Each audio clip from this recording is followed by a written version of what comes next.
Hi, I'm Lynn from Las Vegas. It's me, Daddy. Nasa banana ko. Hey!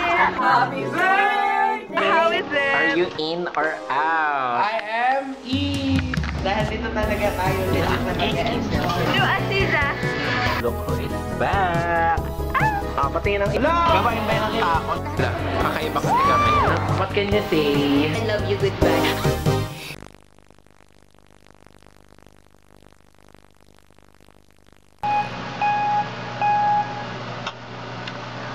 Hi everyone! So, yes, this is the last episode of Tuk Squared.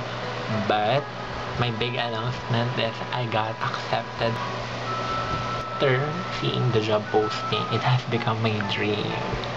Today is February 10th. I'm gonna take you on to a 6 days of endless preparation for this. So, yeah. This is it, guys. Our little girl is going on a big city. I love. So it's February 11, and then where do I put this camera? Samahan niyo ako habang kumakain ng pancit canton. I think the days will go by very fast. Then I will not expect that it's already the 18th. Because when I was still unemployed, days go on very slow. So why am I conversing with you in English? Because I'm practicing. Okay naman. Pero I feel like I need to somehow work up with my English speaking skills because the people that I will collaborating in the work will be in the industry, professionals. What the fuck is that sound? Okay, it's just our cat. The following days will be such a tedious process on my house because I will be going to different government offices and getting IDs, papers, words. This will be my first home away from home. Pero ayun, puta kaya wala pa ako. Oh, pero feel ko na. Mahorsey ko na yung outfits for the first week. So yeah, I'll just eat my breakfast in my me time. I'll catch you up guys later. Hi, so ngayon, paalis ako. Punta akong BIR.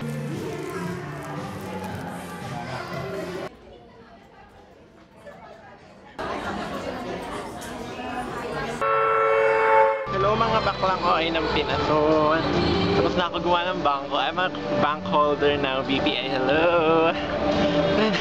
Pero ang escalator, so magagawa tayo ngayon ng pag-ibig.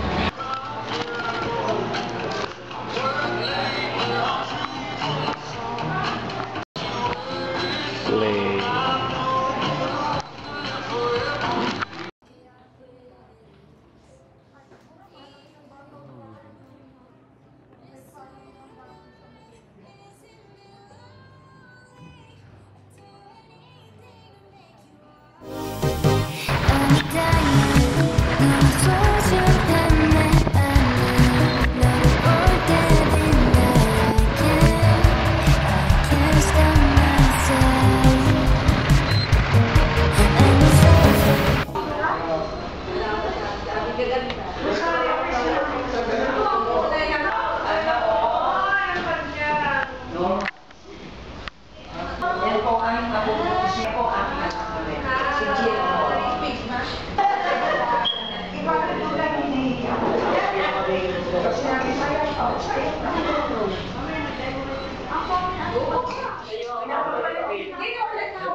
So ayan, mag-isa na lang ako ngayon dito sa boss. Then, nakita ko yung younger self. Charot! Kasi yun yung trend ngayon. Tanda ko last October na or September. Nag-I-think kami ng quirkies kasi tatlo na lang kami nandito. So, ngayon mag-isa naman ako. Ako naman magtatrabaho next week.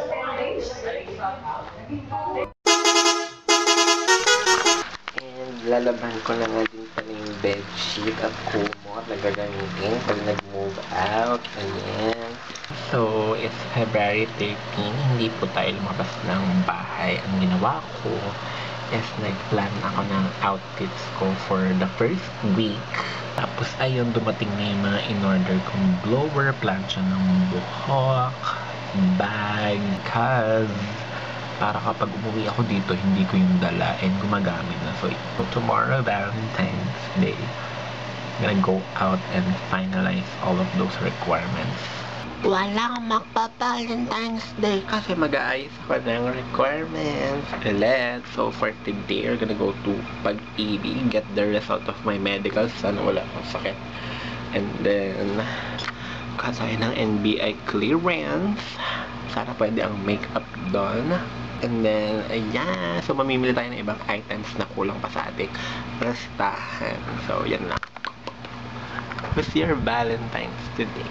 Kasi tinitingnan ko ang sarili ko sa salamin ko, nakafocus pa. May mga nagre-reklamo kasi dyan, sobrang lapit ng mukha ako. So, dapat ganito ang nagbablog, yung ganyan. Pero mas maganda pag ganito kasi toks.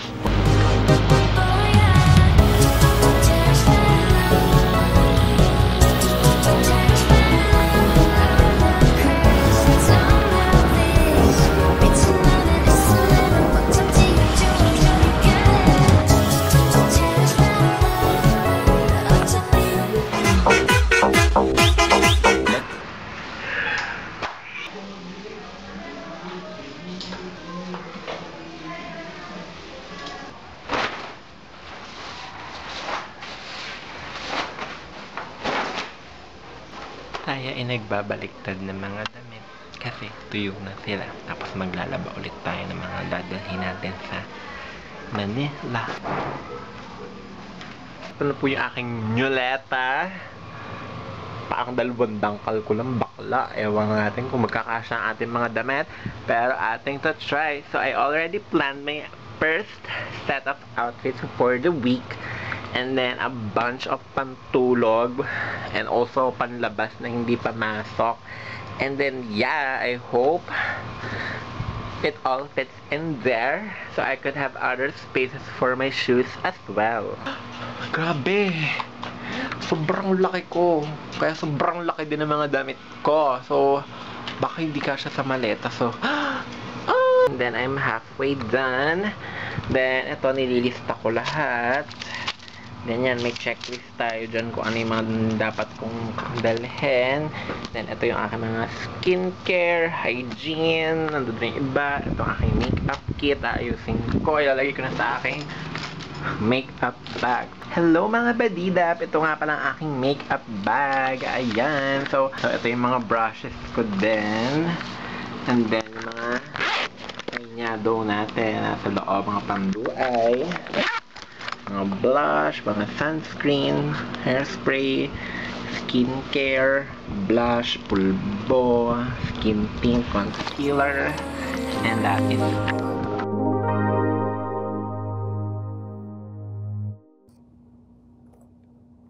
Bye!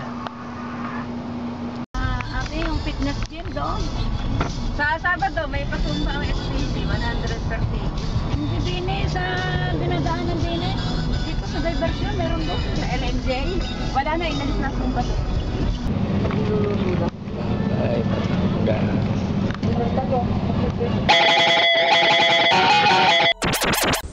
Ayan na po si Miss George Marquez. Kararating niya. Yan, ito po. Inyong Marquez. Yes! Sino pong may make-up natin ngayon? Chef Fernandez. And here is she. Hello! We're in Manila. Or Tagig lang talaga. Ang ganda kasi sabihin sa bibig ng Manila, kaya... First meal at the village journey. Hindi ko na alam kung pa ilang meal. Dito na, abangan nyo. Hindi natin abangan. Inasama ng ugali. Hindi natin alam kung anong sunod na mangyayari. Pero may the best woman. Man! May nabang lang. Oo. Talagang tinanong pa kung maganda ang black. I look at the outfit. He's wearing Phantasma. So, Phantasma, please. Actually, disbanded na sila. Umorder ako, kinancel. So, wala na silang ganito table. Cady and Abby. Ba't walang partition? Yeah, sobrang laki din. Ang arte? Aming nasabi. Kaya nga tayo nagbablog kasi ito ang quirky fam. Tatalunin natin ang Toro fam. Dapat yung mga confession. Alam mo si Abby, sobrang hindi sa pag-aanuhan. Sobrang ano lang. Although hindi ko naman siya pinipigilan sa mga bagay na gusto niya. Pero dapat nagtitipid siya. Ako, ang kulang para kay Ate Abby, since first day niya na bukas, huwag sana siya tatanga-tanga. Kasi baka ma-fire agad. Good luck po. Good luck na lang. Ako na yung wala. Sino nagtatapos ngayong taon? Magtatapos ng Toks-Toks. Finally! Mananahimik na rin. So, may time na kayo para gawin yung mga gusto niyo sa buhay. Pwede na kayong, alam niyo na, hindi niyo na siya idadaan sa mga like, sa oras niyo. Kasi alam niyo, paningit lang yun ng oras. Parang required talaga pag may every vlog panoorin. Pero yun nga, finally, thank you Lord. Sobrang nakaka-relief. What a relief, kumbaga, kung tawagin. So, sa lahat ng cast at sa mga cast na namatay na, salamat sa inyo, binuo nyo yung Toks-Toks ng nag-iisang director. Sino nagtatapos ngayong taon? Kami at ang Toks-Toks. Thank you so much po sa pagpo-provide ng libangan sa amin. Favorite episode ko yung last episode. Di ba puro ano lang yun? Pinagsama-sama. Na nga hindi na-upload. Sana ganun lagi, ma-delete muna yung mga videos para naman super creative ng sunod na episode. Tama, yun lang naging creative sa lahat. Kami, ang tropang tuk-tuk kasi sa totoo lang, nakakapagod, putangin, ang dami kong plano na hindi naman natuloy. Dapat nga tapos na to ng graduation ko pa lang. Kaso, bilang walang plano sa buhay ngayon na nagka-plano, matatapos na po siya ngayon. So, sa sinabi po ni kanina ni Ate Adi, sana matuloy siya na magkaroon na kayo ng sarili niyong oras, di ba? Ang totoo. Kasi hindi ko alam kung may pinatunguhan ba itong tuk-tuk. Sige, kung meron pinatunguhan to, i-comment nyo dyan sa baba. Wait lang, bakit mo na mag-end? Kasi mag-start na ba ng bago? Nihira ba? Hindi, magtatapos na ng tuk-tuk kasi ang format lang po niya, 10 episodes. Feel ko perfect na tapusin siya ngayong taon kasi magtatrabaho na kaming lahat. JR, parang trabaho yung kanya eh, pero boarding siya. So, Diba? magpakabuti ka na lang dyan sa pag-aaral. At sa tinatrabaho niya ay lalaki. Tama. Okay, masyado na pong mahaba ang ating airtime. Tapusin natin to ng kaming tatlo lang ang nakikita nyo. Bye-bye!